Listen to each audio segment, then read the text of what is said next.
So, thank you for joining us today. I am Amy Work, the Director of Communications and Member Programs with the Indiana Association of Soil and Water Conservation Districts. This is session 5, our last session of Canva series that a team of us put together to help specifically Indiana's soil and water conservation districts, but also partners who have joined us as well in learning a platform that can help with publications and communications in your districts and your organizations. Today is what we call Canva Unlocked. It's tips, tricks, and hidden gems where some of our team will be sharing their favorite features in Canva and also answering questions that have come in through the survey that we sent out over the last couple of weeks. And then, as always, if you have questions, please go ahead and put those in the chat. We will be watching those as we're doing our presentation today, and we'll have time to go get back to those, as well as answering those questions from the survey. Reminder that all of these sessions, including today's, are being recorded and are being posted up on the iaswcd.org website.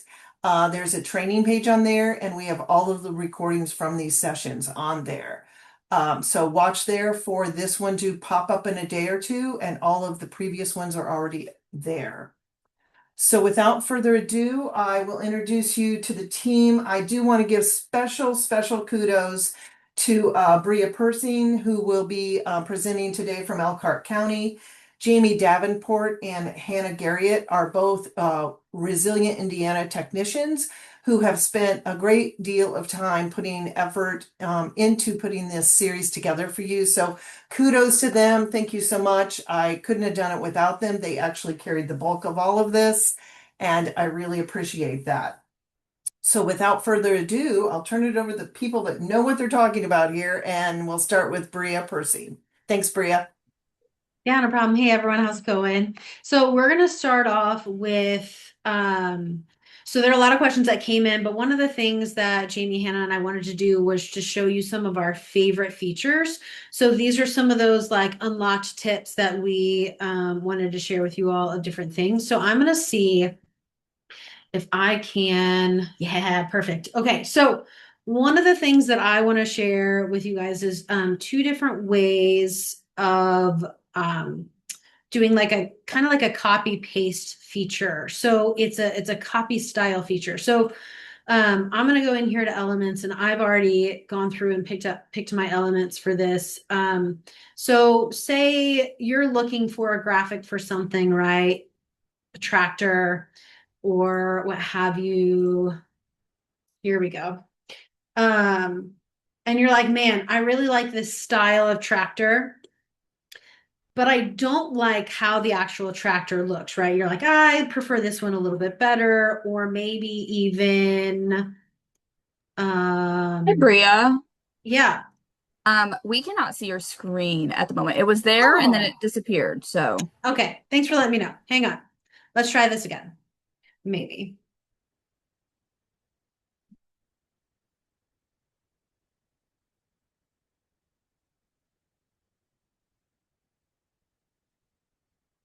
Okay, can you see it again? yes, we can see it now. Cool. Thank you. Okay, so let's try this again. So what I was saying is, so if you're like me, you like watercolor style, right? You're seeing this tractor, you're like, man, I like this style, but I don't like what the tractor looks like. I prefer this tractor. This is a really cool tool. If we go up here, click on this tractor, and you can click on style right up here, the copy style, and it gives you an option of copying the art style or just copying the basic style. And then you can click on this tractor and give it a second to calibrate.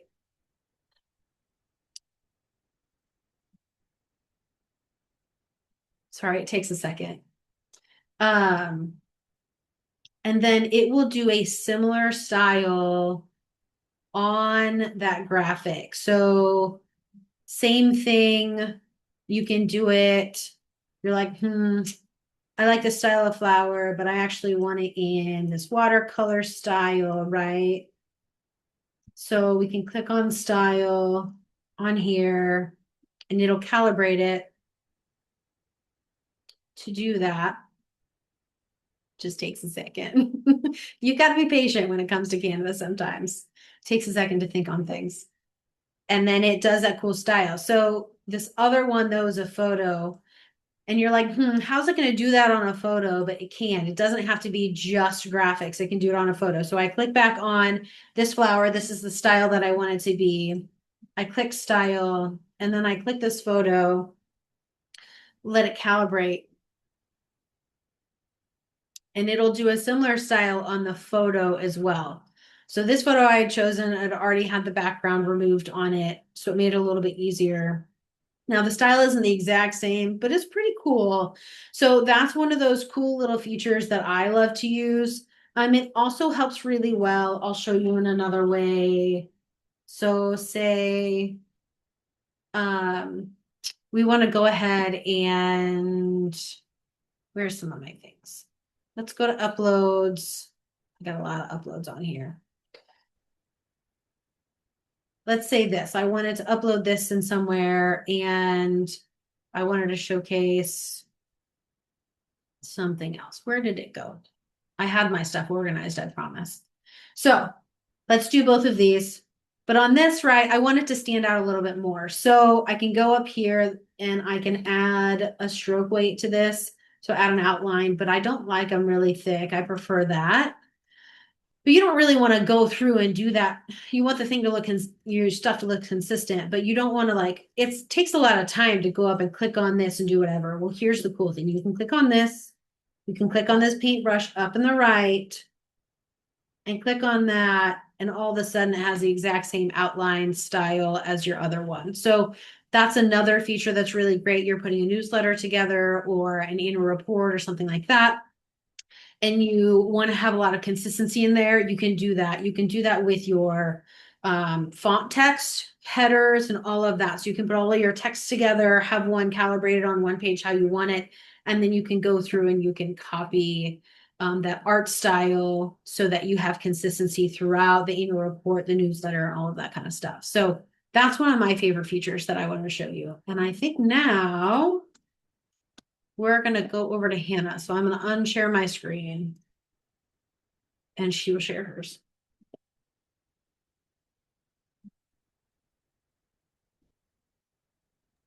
Sorry, I was muted. Can everybody see my screen?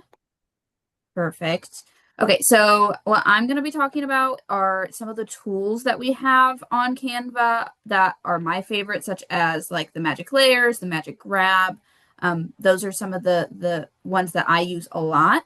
And so what you need to have for the magic layer one, which I think could be used very beneficially for those that might be switching from publisher to Canva, and that would be the magic layers. So I'm going to add that as a new page. I grabbed this. Something that you need to know when you're doing this is it needs to be in a PDF, and as you can tell that it's already kind of doing the editing for me, but if I would just to, that might have not been a PDF actually. I know this one is. So as you can tell on this one, I can't click on anything. It's not letting me edit this page. So if I have the image or PDF highlighted and I go to edit, you can see that there's tools right here. I'm going to click see all tools, and then it opens it up to all of these cool different effects that you can add. I'm going to click on magic layers because I want to make this an editable document. So for those that have publisher PDFs that are wanting to edit or create or still use them for years on, or maybe enhance them with Canva, this would be a really great tool to use. Click magic layers, and like Bria said, it's going to take a second for it to load, maybe 8 to 10 years. It does take a while sometimes, depending on how much you have on your document, or maybe how outdated. Sometimes not everything will be layered out. It all really depends on the document itself. But then you can see here, it's going to let me move things around, and I can edit the text here if I wanted to. I can make it bigger if I needed to, change the color, all things you would be able to edit that way. And then another one of my favorite ones that I use often is the Magic Grab tool. And so for that, I'm going to actually go to the elements and just search up. I'm going to go to the photos, but I want this image. So I don't know if any of those that were watching when Bria was going through like social media and newsletters and postings and stuff, there was that the goose poop by the creek image, and they had the words behind the chicken or behind the goose. So this is something that they would probably have used this tool for. So same thing, you're going to click edit. You're going to go to your tools. Instead of magic layer, this one's going to be magic grab. You're going to do magic grab, and you're going to see it's going to highlight. And now I'm going to be able to grab my chicken. I'll highlight that, click grab. It's going to take a second to load so I can pull him out. But then this way I can move my chicken around. I can take him off the background if I don't want the background and I just want him, or like that that image that was posted, you can add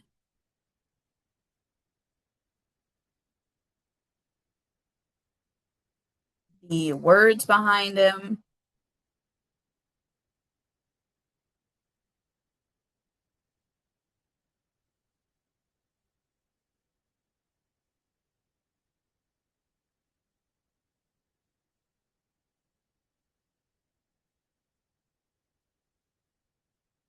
Then if you, for some reason, needed words behind an image, or you wanted to move an image forward to block something, you can do that this way with the Magic Grab tool. I highlighted this tool briefly when I was creating the flyer publicly for everybody, and that's how I grabbed the cow's head off the image and was able to use it on a flyer with no background. Essentially, you can also just use the background remover if you wanted to just get the chicken out and nothing behind it, but sometimes I realize that the Magic Grab tool has a lot more cleaner cut to it. It's easier and makes the image looks a little bit nicer, especially when you're expanding it, because sometimes you can lose the quality of the character that you might have pulled out. So yeah, and obviously there are a lot more tools that you can use through Canva. Those are just my favorite. The background remover and the magic eraser sometimes is nice. But for the most part, those are the ones that I use the most, trying to create some fun things. So I am now going to pass it on to Jamie to talk about.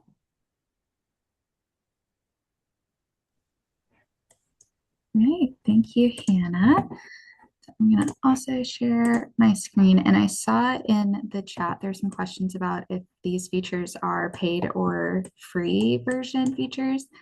And those ones are free. I'm not sure, Jamie, if you can show the crown on those ones with this image or not. But those both should be free. It looked like the Magic Layers is free, but like Hannah said, there's a little crown that you can see on some of these tools. It'll be in the upper right-hand corner of each icon for those tools. And that's how you know if this is a paid or a free feature, is whether or not that crown is there. So if it doesn't have the crown, you should be able to use it even if you don't have a pro account or pro access. Okay. And then I am going to cover a couple of smaller features that we've talked about a little bit in previous sessions, but just to give a little bit more flavor and character to them. So the first is the multi-size tool. So there are many times where I know I am creating publications and I want to make sure that the event or program that I'm working on has a consistent branding throughout it, and that I can, save myself a little bit of time whenever I'm making postcards versus flyers versus the social media graphic. So whenever I'm doing that, I like to go through and I'll add, maybe it won't let me do it in here because it's a presentation. That's okay. So here is an example of one of the documents that I've done this in. And so whenever I do it, I like to do it in the pages feature. So I already have a flyer that I made that I like. And I know that it's something that I want to make a social media post for. So in those cases, I would go to the bottom, hit add page, and use this little arrow on the side to have a different size that I can add in here.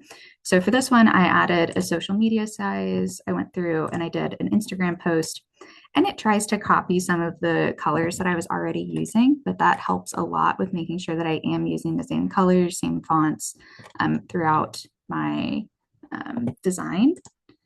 And then I can even go up here and say that I want to use these logos, or maybe I like how I, put that together. I can just go ahead and drag it down through the pages and keep using it in my design. And like you can see, you can do this all in the same document. You can do multiple different sizes, just keep messing with it and tinkering until it's to the point that you like. I go through and I'll then also rename the pages themselves to what purpose they're for. So for this one, I had like a simpler handout page that didn't have as many colors, so it would save us some ink. And then in addition to the actual flyer and then the social media post. Something else that you can do if you are interested, and actually I'm going to do this in the logos. So this is a set of logos that I made for a group as they were forming. And so this has many, many pages in it with different variations of the design, which is something that I really enjoy using Canva for, is that you can just keep making new versions and have access to all of your old ones really easily and filter through them. But so when it came to this size logo, we realized that we needed it to be a larger file size when we wanted to use it for something. So when we did that, I can go in here and I can resize this specific design. So I'll go down, and so this is page 29 for the logo that I want. So I'll make sure that I select page 29 and then I'll hit a custom size. And so for us, we needed this to be in 20 inches by 20 inches. It's just a little bit larger than we could get it to export to for us. So do that, I'll hit custom, and then I'll hit copy and resize for this one because I don't really want that to be in my main workspace anymore. So I'll do that. And while that's loading, I'll go ahead and just take you over to where I've already done it before. And it just resizes it for you, blows it up, and it doesn't really mess with the formatting too much. And so if you do copy and resize, it'll do it in a completely different file. So just be mindful if with your file organization in your system that it will create a new project technically. But for me, that's how I wanted it for this, and I didn't want them to be in the same document together. The other feature that I learned actually through this collaboration and have gotten to really enjoy it is the bulk create feature. So we touched on this a bit during the print promotional materials. So that was session 3. But I wanted to go through it a little bit more and show how it actually works. So for this, you go through to, you find whatever you want to use. So for this, I had made a mailer to invite people to an event and then had information about the event inside whenever you actually unfolded it open. But it had a place for their address on the outside. So if you go into your apps and then you can search bulk create, or it saves on the side once you've used it recently. So I'll just open it over here. You'll go through and upload your mailing list. So I just have a sample one. You can link it to your Google Sheets. You do have to go through permissions to do that if you want to do that. And so then to actually get this to fill in correctly, you have to match the fields with your columns that were in your file. So this didn't. So back here in my sample mailing list, I have people's names, their street address, and then the city, state, and zip. And then I just maintain that verbiage in the postcard whenever I'm doing that, just so then it's easier for me to identify it. But just, name, street address, city, state, zip. As just a tip, you do want to make sure that your size is set at the maximum amount in case, some people have longer names, some people have longer street addresses, making sure that it is matching the formatting that you want. Just doing that quality check throughout it. You can auto match the fields. It sometimes takes a second. So if you're impatient, like I can be, I'll do it manually instead. And so you just literally drag and drop it onto where that information will fill in. And then once everything is matched, you're good to go. You can hit continue. And then you can even narrow it down. So if you only wanted to do some of your mailing lists this way, then you could even go through and select which ones you wanted. Something that I would recommend is doing the preview. So this helps you understand like if this is still formatted the way that you want, and it gives you a chance to actually fix it before it gets to that point. And before it's been created, because it does take a second for it to do all of that. You do have to wait. But then once it's done, we'll view the new one. It will duplicate the design each time and already have them pre-filled out for you. So whenever you go to print them, you do want to make sure that you only print the one copy, and it will have everybody's things already filled in for you. But it's a really great time saver. And yeah. Oh, wait, sorry. Almost forgot. The other thing I was going to cover is how you can use Canva for stickers and logos. So I already kind of spoiled that a little bit with the logos, but Canva is also really great for making stickers that you may want to hand out at events if you have a project that you would like to have your logo for. So I like to use it for, the SISMAs, if they want to have a logo or if they want to have a sticker created, then you can do that just based off of their logo design. Or if you want to create fun stickers, you can also do that in Canva. So what I like to start out with is just using the logo size. It's the 500 by 500 pixels, but you can create a custom size design to anything that you need. So if you want to do smaller stickers, then you can do smaller stickers and you have that flexibility. When it comes to actually creating the sticker itself, it is best if you have a white outline on it, especially if you're going to be printing in-house. If you're printing professionally, then you don't need to worry about this, and the professional printer will deal with it for you. But if you're printing anything in-house, so if you buy the sticker paper or if you use a Cricut to make stickers or anything like that, you want to make sure that you have this buffer zone so that then it's able to be peeled off and you have a margin for error whenever it actually gets cut out and you don't cut into your design by accident. Some just quick sticker knowledge that is good to be aware of for your options. So whenever you're actually making a sticker, the two main sticker formats that there are out there is a die cut, or also called a kiss cut, or a shaped sticker. So a shaped sticker is just going to come in like an oval, a square, a circle, anything like that. It's a rather generic thing. And then you can put whatever design you want on the inside. And that is pretty easy to make on Canva just by smacking down an element that's the shape that you want, and then designing within that. And then the other option is the die cut. And so that's when it actually conforms to the shape of your design. So here with the vegetables, it's a die cut because it shows and it follows along with the radish or the tomato, the carrot, and the broccoli. Same with the logo. It would be a die cut because it follows along with the shape of the logo. The reason that you might like to have a die cut instead of the oval or square stickers is just because it's a custom size. It can be a little bit more eye-catching, but it really is up to you. You can also create sticker sheets in Canva. And so this would just be creating multiple stickers all on one page. But you would really probably want to have a Cricut if you were going to do that, and printing it out on there. I would recommend looking up the Cricut videos for that, but it is another option that you have available to you. Okay, and I think that is it from me. So I'm going to pass it back to Bria. Actually, Jamie, I just put a thing in there and asked if you could show the process you used to make the stickers, like how you got that outline. Is there a sticker app that you used, or? I did not. Yes, thank you, Bria. I should have said that. Okay. I'm going to model this on here. So I'm gonna,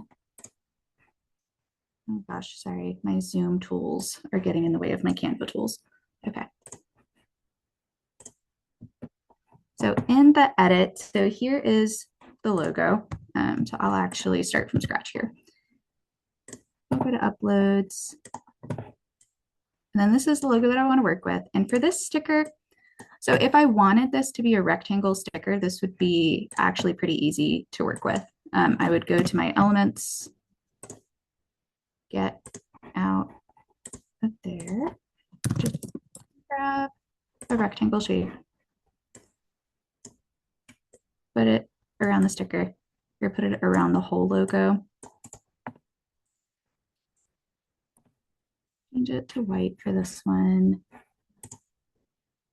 I want to send it to that. And so from this point, I could group these two things together. It has a background, it has a nice pop on it. I might want to center it a little bit better, but that could be a sticker in of itself. I don't really, it would work. It would get the job done. If I want this to be a die cut sticker, I don't really want to deal with all of that tiny text whenever I'm doing that. So I'm just going to crop it out of the image. And then I'll hit edit up here. And you'll go down to the shadows feature and hit outline. And so that actually gives you that nice outline in your margin. You could make this a different color if you want.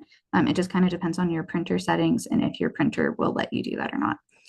And then from here, I think that that's, that would create a bunch of different little stickers because they aren't all connected with the white space. So I'm going to increase the size on this until it's connected pretty well. And then, I'm going to have to edit that other little bit down there out just because it's trying to come back in. But at this point, all of the white space is connected and this could be printed as a die cut sticker. And then I think with that, I can pass it to Bria. I actually think Hannah's next.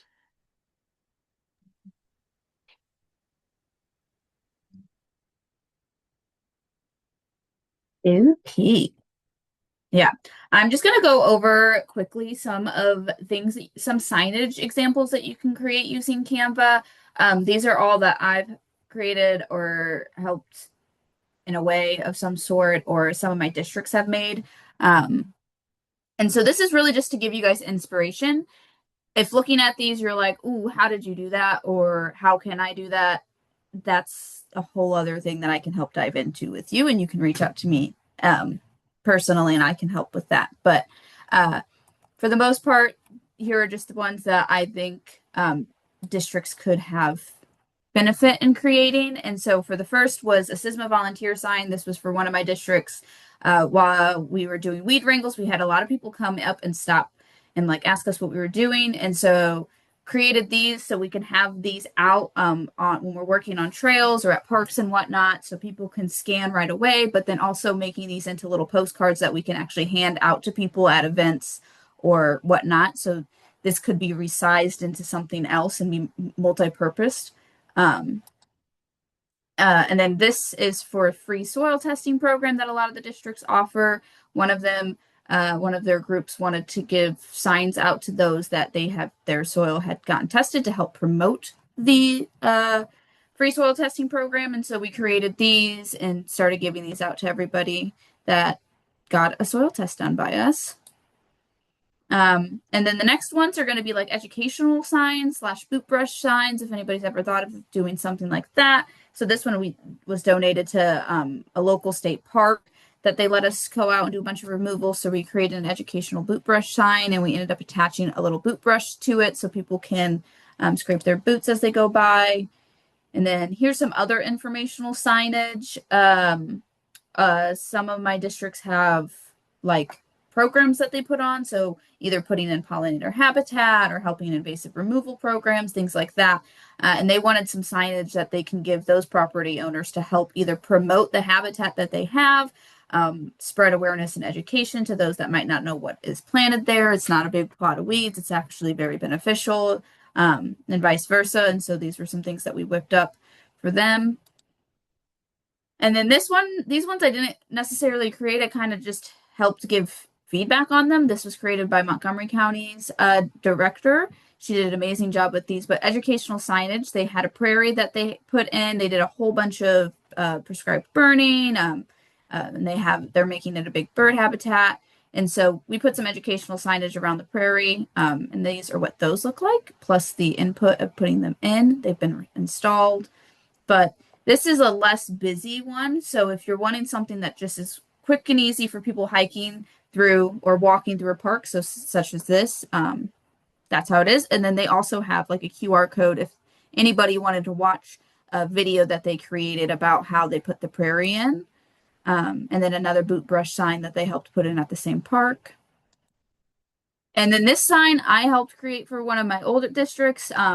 They recently got a Clean Water Indiana grant that allowed them to do some pasture work and offer a program out to their community. And she wanted a pop-up sign to have while she does tabling events. And so we created this. And so this is what it ended up going out looking like. I don't believe she used Canva to print. I want to say she used like Walgreens. I could be wrong though, but it came out pretty great.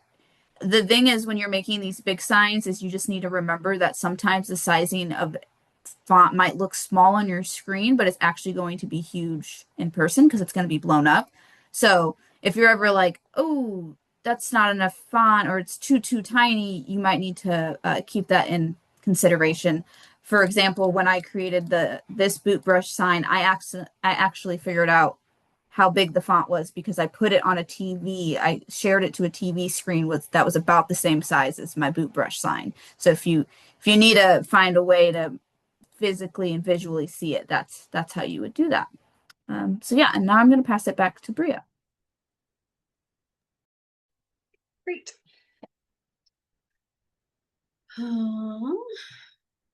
There we go. Share screen.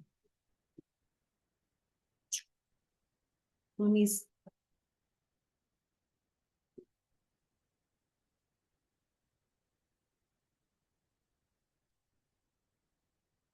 There we go. Sorry, technical issues. All right, so some of you had asked about presentations and stuff like that. So we wanted to go in and show you how to create like a basic presentation. This would, I personally think that using Canva is much easier to use for presentations than PowerPoint. And I think it has a lot more elements and options and that kind of stuff. So we're going to go through this really quick. So when you go and you want to create a presentation, right, you're going to go to your home screen and you're going to, like we had talked about templates, I would recommend that you start with a template, but I'll show you both ways. So click on the template. Oops, wrong way. And then this is what the screen will show you. And then you would click on presentation over here.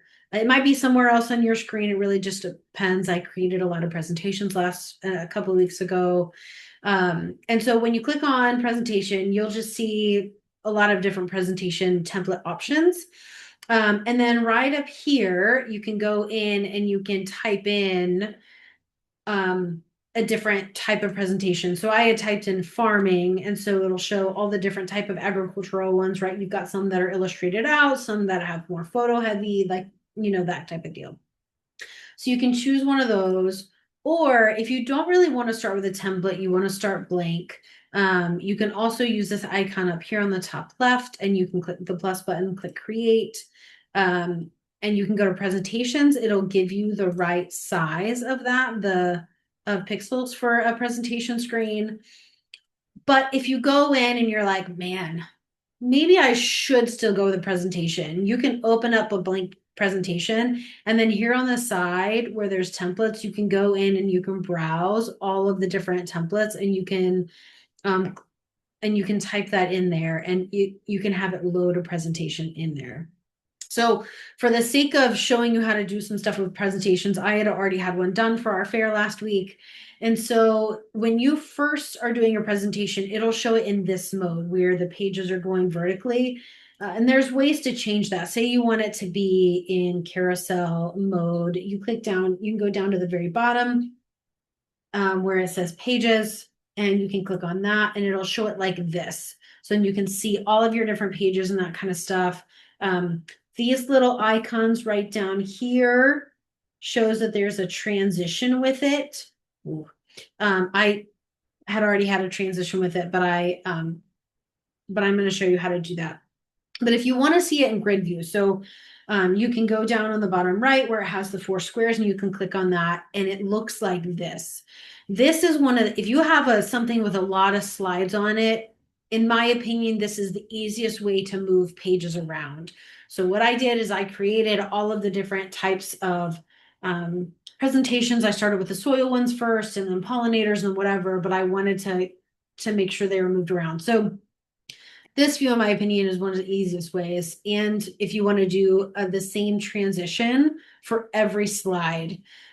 So what you would do is you would select all of them. You can do that in different ways. You can do Command A and that selects all of them, or you can click this top one right here, hold down the Shift button and click the last slide, and then that will select all of them. In order to add a transition to that, you go up to right here where this is, and you would click on those 3 dots, and it'll show you all of these different options where you can copy, paste, add pages, duplicate, whatever. This is where you see the add transition. There's also, I want to show what this looks like. There's an edit as a video. If you're putting a reel or something like that together and you have different slides going from one to the other, and then you want to create a video from it and add sound and stuff, this is how you would want to do this. But I do not recommend using this for regular presentations. I did it on accident when I was creating this one, and I had to use this handy undo tool right here in the top right, top left, to undo everything that I did because it wouldn't let me move the slides around then, and I wasn't ready yet for that. So we're going to do transition. So I clicked on the transition. This is what it'll look like. It gives you all of these different options.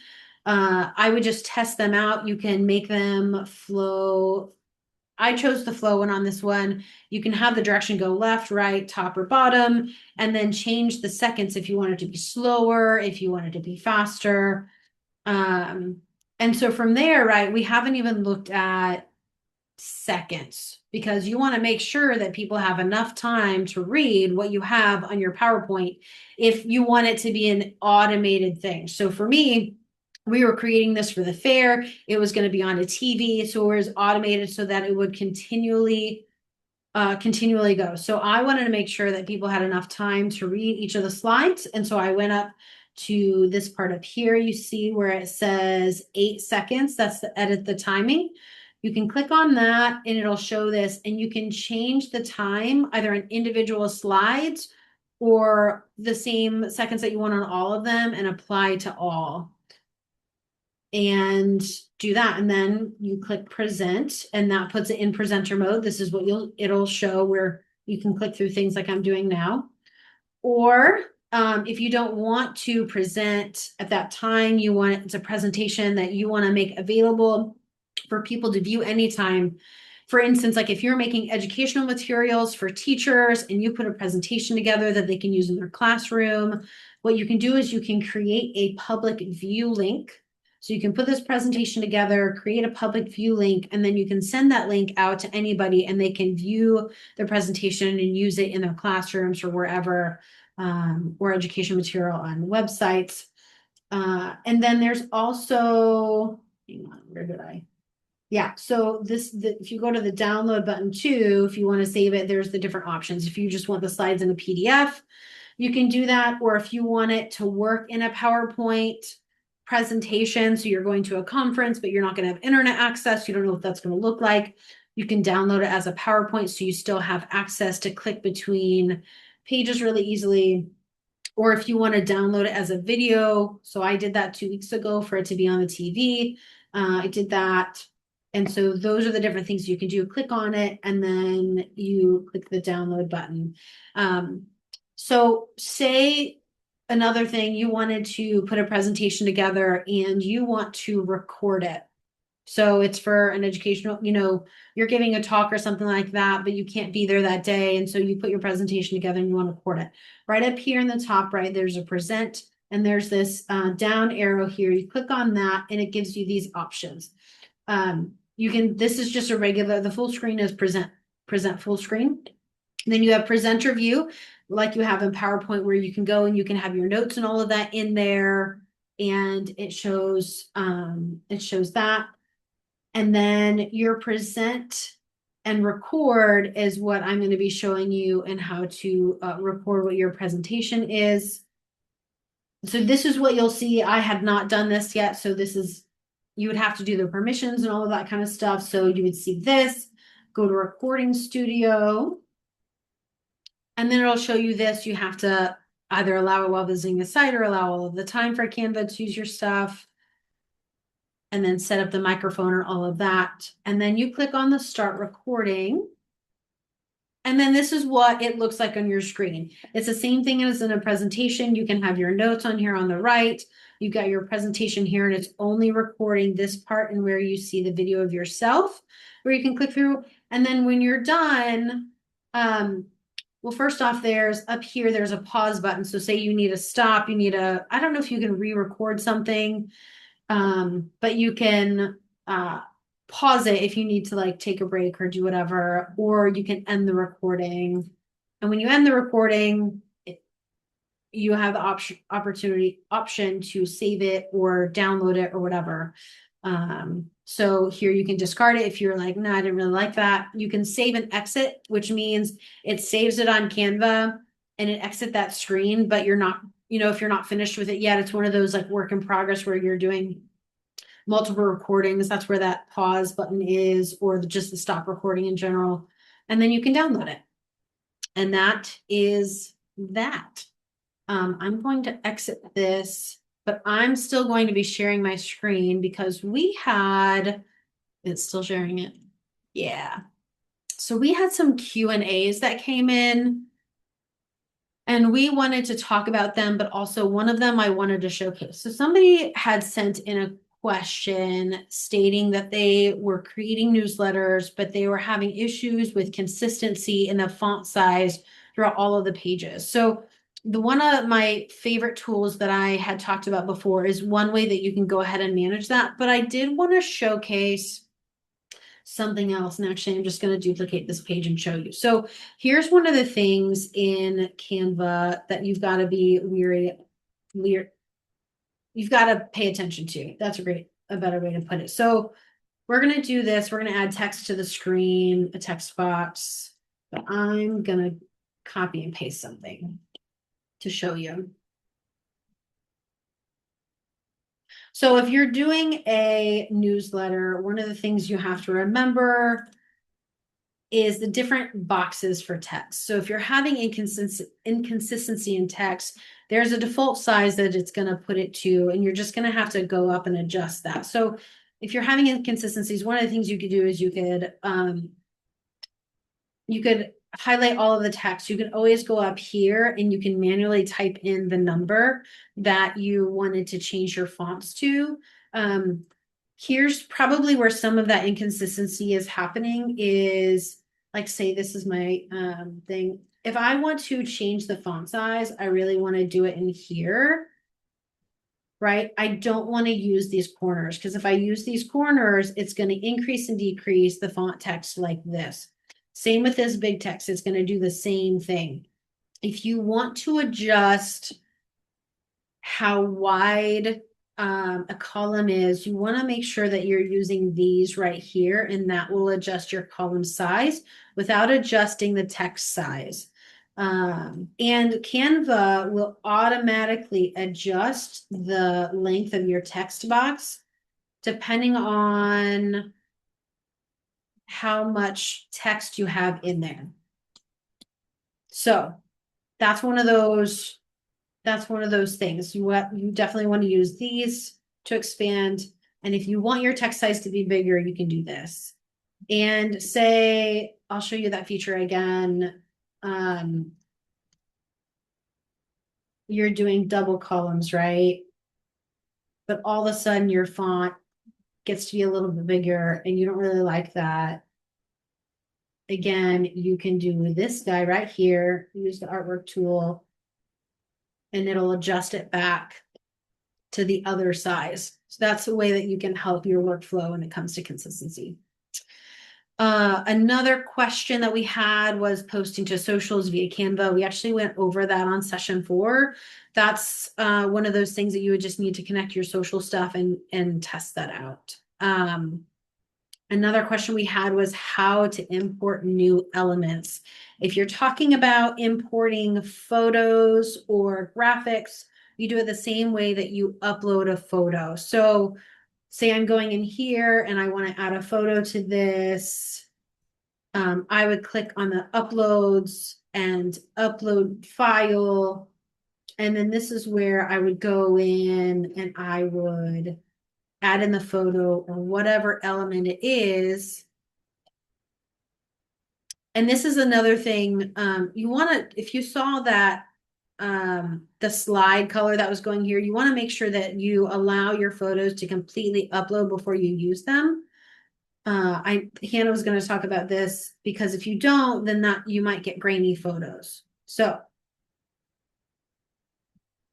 yeah, so that's how you would go ahead and you would upload photos, you would upload other elements and that kind of stuff. Or if you have an entire folder of photos, you can actually go over here to folders, create a folder, or you can upload an entire folder of all of those photos if you want to keep things more organized. Next thing I have as far as a question.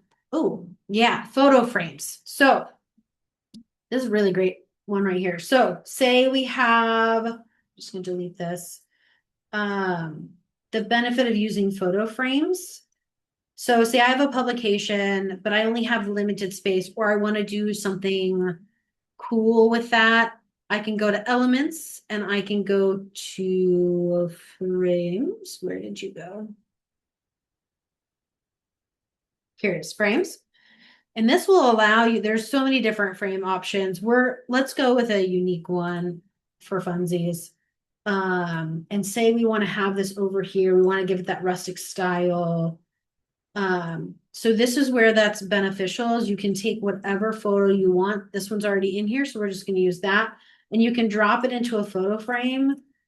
That way, and if you want to change it inside the frame, you double click on it and then you can move it up and down, or you can make it bigger, smaller, whatever. That way, your photos stay in the time, in the area that you want it to stay in, and you don't have to deal with it going over text or anything like that. And say you don't want that photo in there anymore, but you still want that text frame. You can go ahead and you can detach the photo. And then we can go back here so we can still have that. So that's why there's lots of different photo frame options, and they can really help. So then you don't have to stick with square, horizontal, round, round type photos and that kind of stuff. You can play around and you can keep consistency with your designs on that. Another thing that somebody asked was, so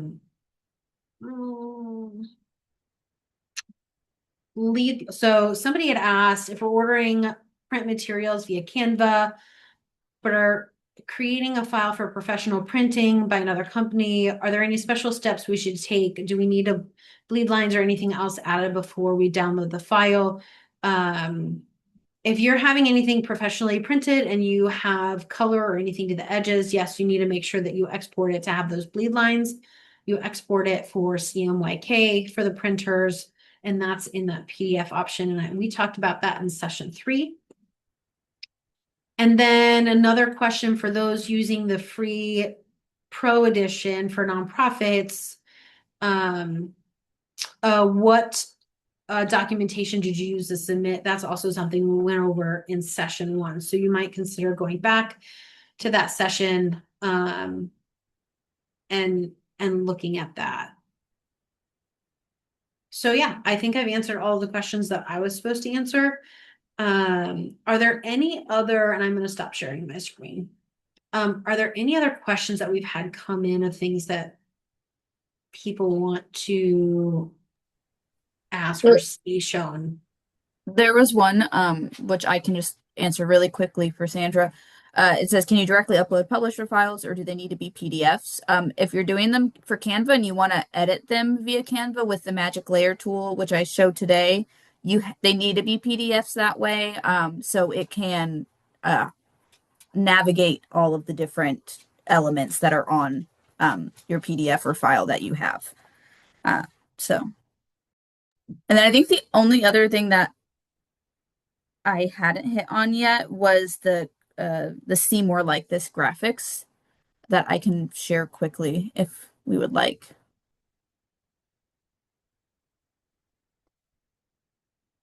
Hold on one second.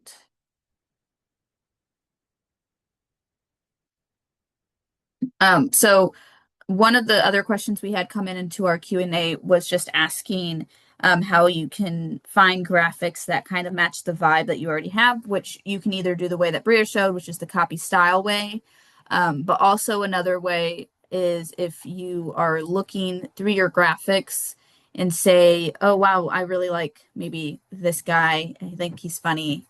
If you click on these three dots right here, you'll see an area that says see more like this, and you just highlight that and it will pull up other ones that you might have close to. Same with like the watercolor that she was talking about. You can look at that way, and you can look at all the different options that they have that, but truthfully, probably the best way and to do it would be the copy style way that Bria showed us.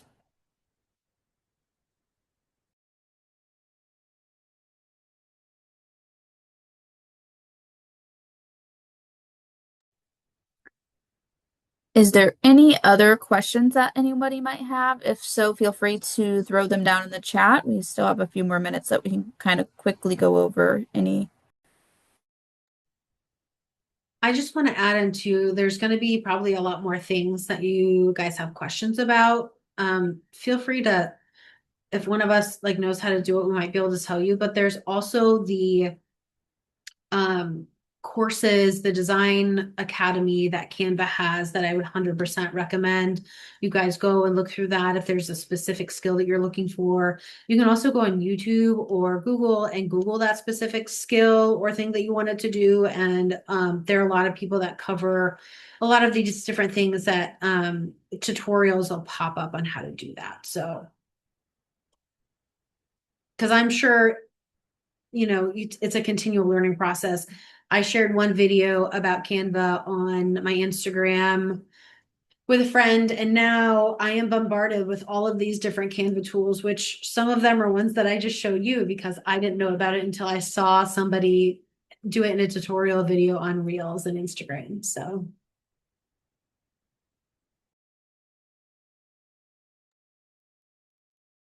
And I also just want to bring to everyone's attention that we've put a post Canva Series survey together. We value your feedback and would love to hear how this series has helped you in your position or how you plan to use it. And then I think we also ask if there are any future topics, I think, or comments you want to make on that survey. So it's quick and easy. We really would appreciate your feedback on that, and I put a link in the chat.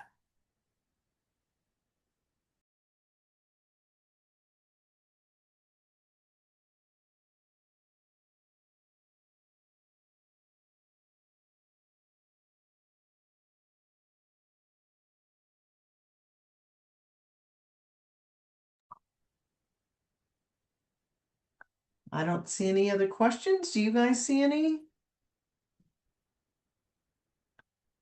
Okay, well, just a reminder that all of these were recorded. They're posted on the SWCD website on the training page.